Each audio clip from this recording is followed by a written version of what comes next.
Joyride action. So Joyride is the simple story about a college kid named Lewis, played by Paul Walker. I think this is before he did Fast and Furious, or it's right around the time he did.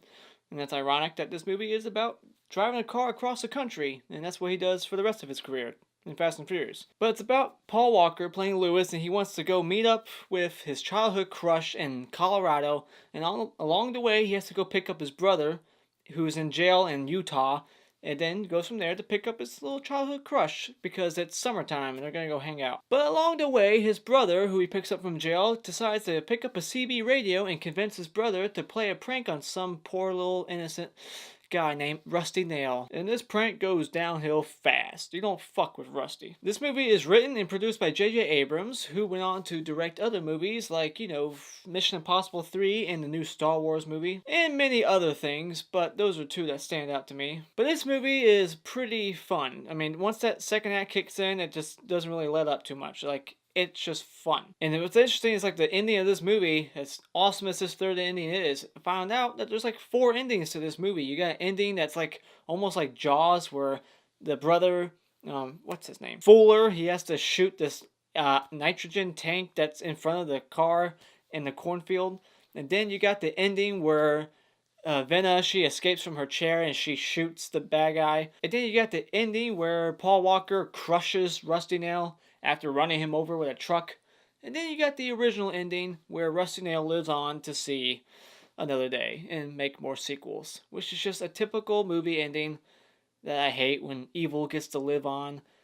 But I'm used to it now because I'm a horror fan, and that's what we always get, is fucking evil lives on and never dies. But the positives for this movie is Paul Walker and Steve Zahn. They're very decent. I like their chemistry in this movie, back and forth. The older brother, even though he's much smaller and doesn't look anything like Paul Walker, that's kind of a negative. Doesn't look like him, but he's always influencing him to do things, and they have a good chemistry together. You believe they're brothers. There's some interesting cinematography in this movie. I like when they're at the hotel and they're listening in on Rusty Nail, who's at the next door hotel, because they're playing a prank on him, telling him to go pick with this racist guy. But that whole scene is just interesting. It builds tension. You're just hearing some thuds. You don't know exactly what's going on, so you get to just imagine what's going on in your head. And I like when a movie just lets you imagine things. But unfortunately, they do let you see the aftermath of what happened in that room. And it's some unrealistic shit. And I like that the only motivation for this bad guy is just that he felt it necessary to fuck with these people just because he was being messed with too. It's just oh, you guys play a prank on me? Well, I got a better prank in mind, and it's gonna kill you. Just a scary fact that you could just tick someone off that much. If you just fuck with the wrong person, it could cost your life. Just a simple prank. Now, Rusty Nail is played by Ted Levine. I think he was in The Silence of the Lambs, the guy dancing naked, maybe. I think that was him. He's got a pretty interesting voice, and there was a few other people who did voices for Ted Levine's character, Rusty Nail, but they didn't make it. But Rusty Nail, played by Ted Levine, is the biggest plus in this movie. That is a creepy-ass voice. If I ever heard that, I'd throw my CB out the window. You really should get that fixed. Get what fixed? That tail light.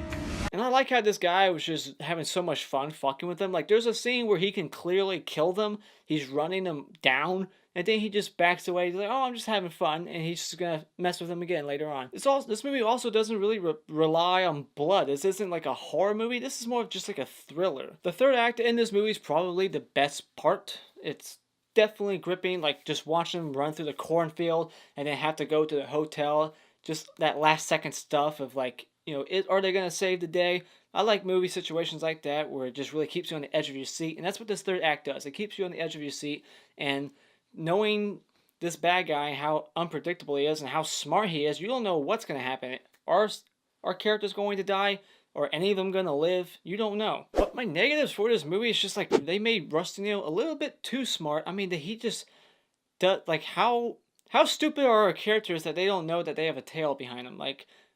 They should be able to see a big ass rig following them across the coast. You didn't catch up on that? Did he put a tracer on them? How does he find them in certain situations? Finding them at this ranch after they leave the ice truck driver, and then it's how did he find their CB that they threw out into a field? He just found it. Did he put a tracer on that too? How is he finding these things? How is he getting away with this shit? And it's just like all that unrealistic shit. Walter Goggins got deleted from this movie. He's in the deleted scene. He's in one of the alternate endings. I thought that was interesting. It's like one of those people when you see them, you're like, holy shit, Walter Goggins. And then they make the horrible mistake of showing this person's face. Like, this person should have been a mystique, you know, a mystery. Like Myers, like you don't show the face, he's just a voice. Just like Myers is just a shape. This guy should have been just a voice, and like they could have done camera cuts and shots where it just didn't show his face. And they chose to show you his face quite a bit, especially in certain alternate endings where they show his face a lot. And seeing how the actor who plays Rusty Nail isn't even the voice, they give him a line without Ted Levine, which totally throws you off. And with this theatrical cut, like this complete cut, the like what you will see on DVD, is what's missing that is in the like alternate endings and scenes is Paul Walker Lewis kissing this childhood crush. He doesn't kiss her at the end, unless I totally missed it. I don't think I did. I just got done watching it. But then I was watching all these alternate endings that took forever, and it was just like, so now I'm not sure about my memory. But he does not kiss her in the original movie, but in the alternate endings and scenes, he does kiss her, and that should have been in the movie, because I just feel like that would have been good. But nope, just like in the alternate scene, his brother kisses this childhood crush of his, and that totally makes you hate his character more, seeing as how you know that's his childhood crush, and the brother's kissing Paul Walker's girl. But even in the theatrical cut, the original version of this movie that you see, the brother is slightly hitting on Paul Walker's girlfriend, or girl, to-be girlfriend, and that kind of just makes you hate him just a little bit, like, how dare you? I know you've been drinking, but come on. That's your brother's girl, not yours. And then I'm supposed to believe that this guy who's human somehow ripped the jaw off of a guy with no tools. They didn't say he used tools. In fact, in the alternate ending, again, he tries to rip Paul Walker's jaw off, which tells me that that's what he did to rip the other guy's jaw off.